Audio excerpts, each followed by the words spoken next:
Olá, meu nome é Beatriz, eu faço curso de Letras Português e Inglês na Unicesumar, Polo República. A minha orientadora é a professora doutora Vera Lúcia da Silva e o título do meu trabalho é Preconceito Linguístico e Variações Linguísticas, como a presença desses termos em sala de aula pode contribuir para uma sociedade menos preconceituosa.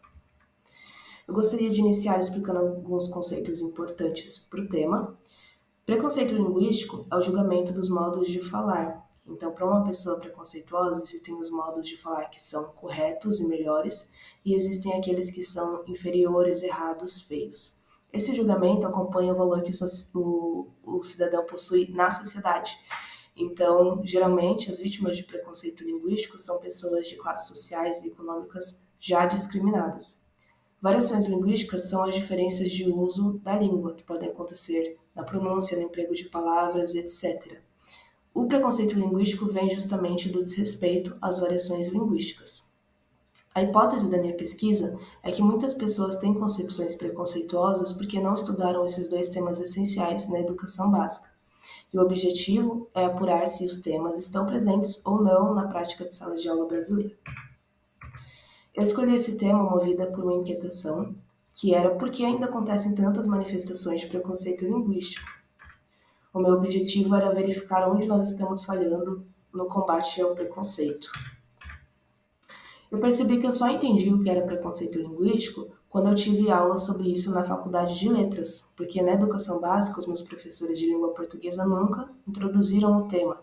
Então eu cheguei à hipótese de que muitas pessoas têm concepções preconceituosas porque nunca tiveram acesso a essa discussão na educação básica.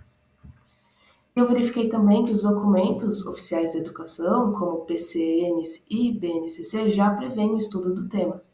Então, eu decidi verificar se isso tem acontecido na prática. Eu fiz um questionário online para verificar se as pessoas estudaram preconceito linguístico e variações linguísticas na educação básica. O público-alvo foram pessoas que concluíram a vida escolar no Brasil até o ensino médio. A divulgação foi feita nas redes sociais e o questionário obteve respostas de 80 pessoas. Aqui estão alguns exemplos de perguntas que eu coloquei no questionário. A primeira perguntava se a pessoa estudou preconceito linguístico. A segunda perguntava o que mudou na concepção da pessoa sobre língua a partir desse estudo. E o terceiro exemplo pergunta se a pessoa considera que é importante, é necessário estudar gramática para falar a língua portuguesa corretamente. Essa pergunta tinha o objetivo de verificar se a pessoa considerava que só existia uma forma correta de falar a língua portuguesa. Eu ainda estou no momento de análise dos dados do questionário, então não cheguei a uma conclusão final, mas eu gostaria de apresentar algumas tendências que observei até o momento. A primeira é que a maior parte dos respondentes não estudou preconceito linguístico na educação básica. A segunda é que as pessoas que estudam o tema preconceito linguístico têm um modo de pensar mais científico e os que não estudam têm uma visão mais engessada, ou seja, quem estuda preconceito linguístico tende a reconhecer as variações linguísticas e quem não estuda tende a reverenciar a gramática normativa e pensar que é a única forma correta de usar a língua. E a terceira tendência que esse questionário aponta é que a educação brasileira precisa dar mais importância ao problema e cumprir o que é previsto nos documentos da educação.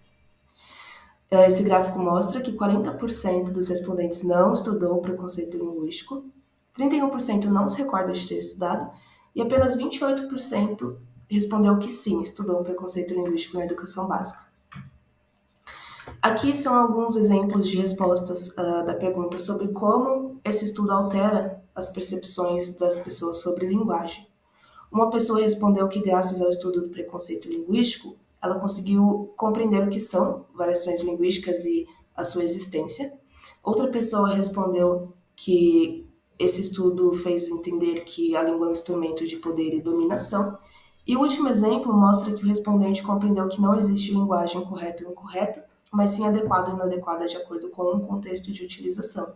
Então, isso mostra que as pessoas que estudam preconceito linguístico tendem a ter uma visão mais científica da língua, em consonância com a linguística, que é a ciência da língua.